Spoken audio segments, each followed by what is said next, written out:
আপনাদের যে দেখুন আমি এখনই আপনাদের বলছি যে কত পার্সেন্টেজ পাস করবে, আর ডিটেলস আমরা কিছু আমাদের বোর্ডের সচিব মহাশয় আছেন ডক্টর জয়দীপ ভট্টাচার্য, উনিও বলবেন।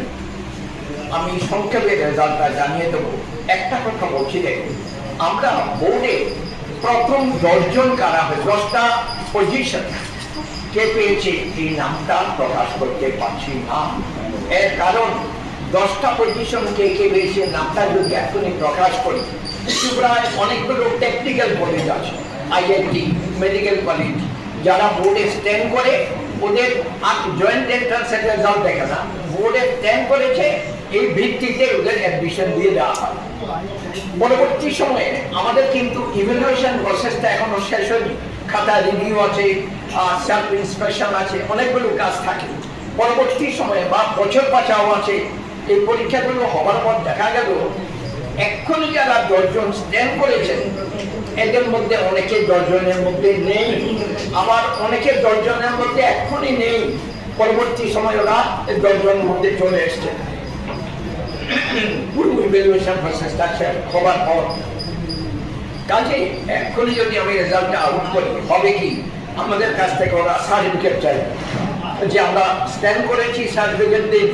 সার্টিফিকেট নিয়ে পরে সার্টিফিকেট নিয়ে ওরা বিভিন্ন দিকে অ্যাডমিশন নিলেন, আইআইটি বা মেডিকেল কলেজ। পরবর্তী সময়ে আমাদের ইভ্যালুয়েশন প্রসেসটা পুরো শেষ যখন হলো, বছর আগের রেজাল্ট আউট হয়ে গেল, তখন দেখা গেল যে 10 জন স্ট্যান্ড করেছেন এদের মধ্যে অনেকে নেই, আবার যাদের নাম ছিল না এমন অনেকের চান্স পেয়ে গেছে। যারা ছিল না প্রথম ওরা এসে বলবেন যে আমরা তো স্ট্যান্ড করেছি, আমাদের সার্টিফিকেট দিন।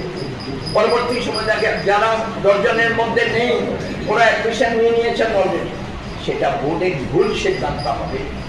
কাজেই আমরা ভাবনা চিন্তা করে একটাই ভাবছি যে আমরা আগামীবার থেকে 10 জন যারা স্ট্যান্ড করেছেন ওদের নাম আমরা ঘোষণা করে দেব, কিন্তু ওই সার্টিফিকেট দেবো কারা কারা স্ট্যান্ড করেছে, সার্টিফিকেটটা দেবো বছর পরীক্ষার পর, তার আগে কাউকে সার্টিফিকেট দেবো না। নামগুলো ঘোষণা করে দেবো আগামীবার, কিন্তু সার্টিফিকেট দেবো ফাইনাল স্টেজটা যখন শেষ হবে, বছর যখন শেষ হয়ে যাবে তখন আমরা সার্টিফিকেট দেবো কি ফার্স্ট, সেকেন্ড, থার্ড, 10th অব্দি কার কার, এর আগে দেবো।